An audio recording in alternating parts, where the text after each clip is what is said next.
민심을 회복해 국정 동력을 살릴 수 있느냐, 사법 리스크를 해소하고 차기 대권 도전에 걸림돌을 치울 수 있느냐, 임기 반환점을 맞는 윤석열 대통령과 일단 1심 선고를 앞둔 민주당 이재명 대표 얘기입니다. 여야 모두에게 분수령이 될 11월의 막이 본격 올랐습니다. 11월 상반기에는 여권에 더 눈이 쏠립니다. 우선 10일, 지난 2022년 5월 10일 취임한 윤 대통령의 임기가 딱 절반이 되는 날이죠. 이를 앞두고 김건희 여사 의혹과 명태균 녹취 등 악재가 잇따라 불거지며 여야 간 공방이 더 거칠어진 가운데 대통령실이 해명하면 할수록 거짓말만 쌓이고 있습니다. 불법을 거짓말로 덮을 수 없고 불법으로 정권을 유지할 수도 없습니다. 야당은 국민들께서 선택해서 윤석열 정부가 출범한 직후부터 정권 흔들기에 나섰던 거기에 대해서 국민들이 준엄하게 심판하고 지켜보실 거다.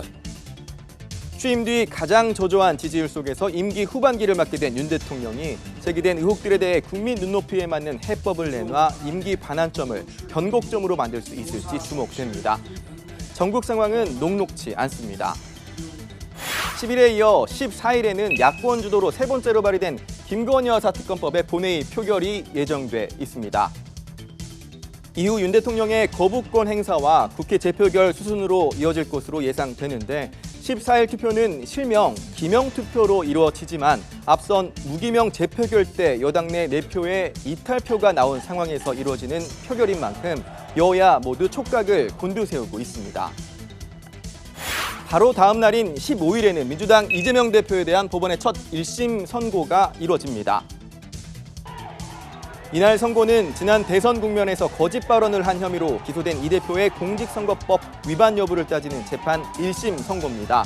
검찰은 앞서 이 대표에게 징역 2년을 구형했는데 민주당은 검찰의 무리한 짜깁기 수사를 주장하며 무죄 선고를 주장하고 있습니다.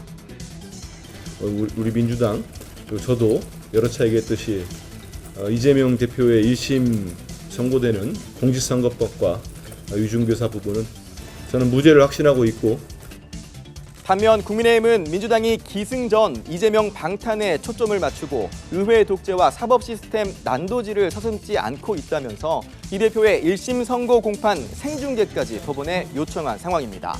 지금 이재명 대표에 대해서 11월 달에 중대한 사건 선고가 있기 때문에 그런 부분들에 대해서 결국 대통령 탄핵이라는 이슈로 방향을 돌리려는 이어지는 이벤트 역시 이재명 대표의 선고입니다. 25일에는 위증교사 혐의에 대한 1심 선고가 이루어지는데요.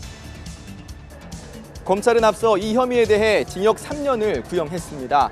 열흘 간격으로 이루어지는 두 선고 결과에 따라 야권뿐만 아니라 여의도와 정치권 전반이 크게 요동칠 전망입니다. 그로부터 사흘 뒤에는 민주당 주도로 김 여사 특검법에 대한 재표결이 이루어질 전망입니다. 윤 대통령의 거부권 행사를 가정해 민주당이 예상하는 일정인데 한 달 내내 휘몰아치는 굵직굵직한 정치 이벤트들이 11월 말 재표결에서 여권 내 이탈표 숫자에 어떤 영향을 미칠지가 최대 관심사입니다. 마지막으로 29일에는 불법 대북 송금 사건으로 1심에서 징역 9년 6개월을 선고받은 이화영 전 경기도 평화부지사의 항소심 선고가 이루어집니다. 이 재판 역시 민주당 이재명 대표가 연루되어 있는 사건이라 여야 모두 선고 결과를 예의주시하고 있습니다.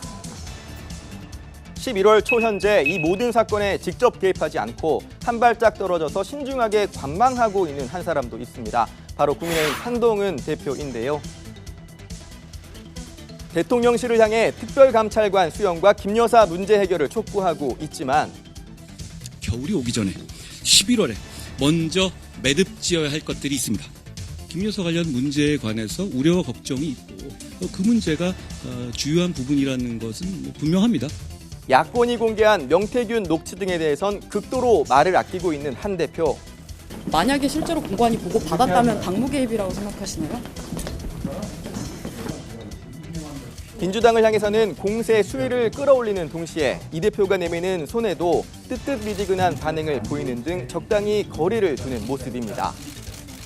지난 주말에도 이재명 대표는 일정을 비우고 한동훈 대표와 만나는 일정이 잡힐 것으로 예상하고 기다리기까지 하셨습니다.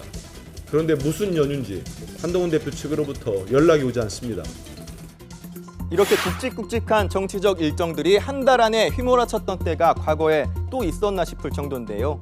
소용돌이 전국이라고 불리는 11월, 각자의 갈림길에 선 여야, 정치력과 실력을 입증하며 이겨내는 쪽은 과연 어느 쪽일까요? 지금까지 여의도 풍향기였습니다.